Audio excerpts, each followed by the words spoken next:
Hello বন্ধুরা, চলে আসলাম নতুন আরেকটা ব্লগ ভিডিও নিয়ে। তো বন্ধুরা, আজকে আমরা যাচ্ছি অযোধ্যার রাম মন্দিরে।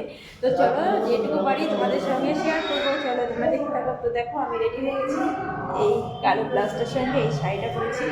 চলো, আমাকে কেমন লাগছে সেটাও জানিয়ে দিও। চলো দেখতে থাকো।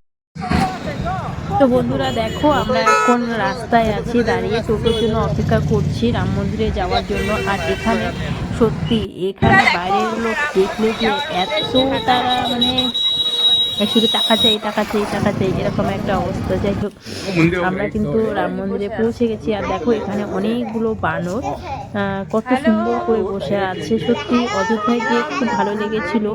সত্যি যে এত সুন্দর জায়গা, যে রামের জন্মস্থান, যে গিয়ে যে সত্যি ভীষণ ভালো লেগেছিলো। আর এখানে দেখো সারি সারি করে দোকান বসেছিল। আর দোকানপাট খুব কম, দোকানপাট খুবই কম, লোক বেশি।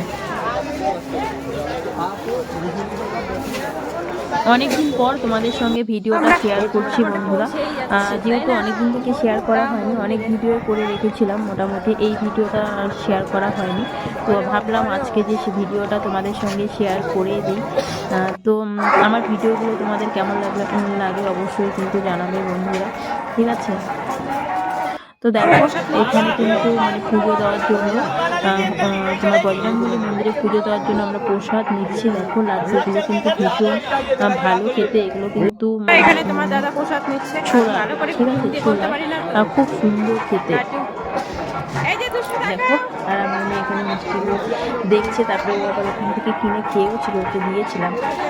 তো প্রচণ্ড ভিড় হাসতেছিলাম, ভিডিও কিন্তু করতে দিচ্ছিল না তোমাদের দাদা ভাই, তারপরে কিন্তু আমি জোর করে ভিডিও করেছি, ঠিক আছে? তো অবশ্যই তোমরা কিন্তু একটুখানি ভালোবাসা দিও। দেখো ভিড়ের মধ্যে দাঁড়িয়ে পড়েছি, তোমরা তো দেখেই নিয়েছো ছবি, তারপরে রিলস দেখেছো, কিন্তু বড় ভিডিও শেয়ার করা হয়নি, তাই আজকে বড় ভিডিওটা শেয়ার করে দিলাম অনেকদিন পর। সেখানে অনেক কষ্ট হচ্ছিলো, প্রচুর ভিড়ের মাঝে ক্যামেরা করা কিন্তু সত্যি ভীষণ একটা কষ্ট। আর এত লোক যে কী বলবো, প্রচুর লোক হয়েছিল। আর এখানে দেখো আমরা পুজো দিয়ে বের হয়ে গেছি। আর বানরটাকে দেখো কত সুন্দর করে উঠছিল, নামছিল। তো একটু ভিডিও করে নিলাম। এখানে প্রচুর প্রচুর সবার প্রসাদগুলো তুলে তুলে নিচ্ছিল। হ্যাঁ, হাতে যদি কিছু থাকে নিয়ে নেয় কিন্তু। তাই তোমরা যারা যাবে একটুখানি লুকিয়ে রাখো প্রসাদগুলো, নাহলে কিন্তু ওরা নিয়ে নেবে, ঠিক আছে? আর আমার মেয়ে দেখো ঘাড়ে করে কিন্তু ঘুরছিল বাবা, ঠিক আছে? তো দেখো, অনেক দিনের স্বপ্ন ছিল রাম মন্দিরে যাব। যখন আমাদের রাম মন্দির প্রতিষ্ঠিত হয় তখন ভীষণ ইচ্ছা ছিল রামের দর্শন করব। তো আমার স্বপ্নটা, আমার ইচ্ছেটা পূরণ হয়েছে। আমি ভীষণ খুশি। আমি কোনো দিন ভাবতে পারিনি যে আমি রাম মন্দিরে যেতে পারবো, রামের দর্শন করতে পারবো। আমার কিন্তু স্বপ্নটা পূর্ণ হয়ে গিয়েছে, আমি কিন্তু অনেক খুশি, ঠিক আছে? তারপরে দেখো আমরা রাম দর্শন করার জন্য কিন্তু লাইনে দাঁড়িয়ে আছি।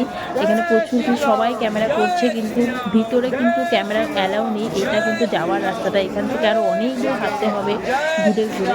তো তারপরে কিন্তু লকারে আমাদের মোবাইল গুলো সবগুলো কিন্তু লকারে রেখে দেবো, তারপরে কিন্তু আমরা রামের দর্শন করতে যাবো, ঠিক আছে? তো সবাই দেখো এখানে এসেছে, এসে সবাই ফটো ভিডিও করছে। ভিতরে তো কেউ করতে পারিনি। তারপরে আমি দেখলাম ভিডিও অনেকেই ভিতরে করেছিল, দু একদিন হয়তো ছাড় দিয়েছিল, কিন্তু আমরা যখন গিয়েছিলাম তখন কিন্তু ভিতরে মোবাইল অ্যালাউ ছিল না। তারপরে দেখো পুজো করে আমরা কিন্তু ঘরে চলে এসেছি। ঘরে এসে মুড়ি মাখা আর চা খাচ্ছি সবাই মিলে, ঠিক আছে? এরা সব আমার কাকি শাশুড়ি, যাই হোক কাকিমা বলে ডাকি। তো চা করে নিয়ে এসেছিলো, তো চা খাচ্ছি শুয়ে শুয়ে। তো আজকের মতো ভিডিওটা এখানে রাখবো। সবাই ভালো থেকো, টাটা।